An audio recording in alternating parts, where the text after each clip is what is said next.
What were you doing 50 years ago today? Me? I was destroying classic comics. This is my diary from Thursday, the 12th of August 1976. And that image has been cut from the front cover of a comic. Can you guess what comic it is? I don't know if anybody remembers Action Comic. This is the British Action Comic, but it was short-lived and questions were asked in the house because it was notoriously violent. And this front cover is by a brilliant artist called Don Lawrence, famous for doing the Trigon Empire and other things. And he did this cover for Action Comic. That's the original artwork. I couldn't find a picture of the printed cover. And of course, my copy of the printed cover was eviscerated, as we've seen.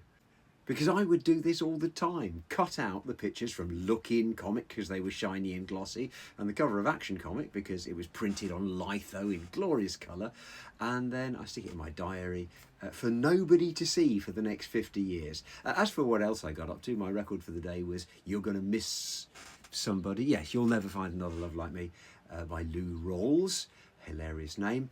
And this was the day when I bought Captain America's Bicentennial Battles, a treasury edition drawn by Jack Kirby, which I just went to have a look for on my shelves, and for some reason I no longer have it.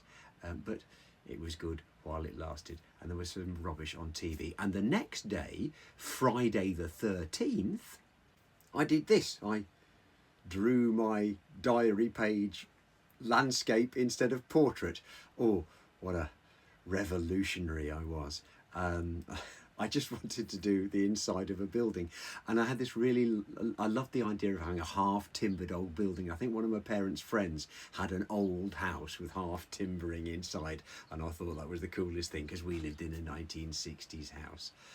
Yes, I've got over that now. I now live in a house that was built in 1790. It doesn't have a half timbering, it doesn't need it. Anyway, there you go. That's my diary from on this day in 1976. My record for the day, I'll tell you, was Here Comes the Weekend by Dave Edmunds and Surf City by Jan and Dean. There you go, that's what I was doing 50 years ago. What were you up to?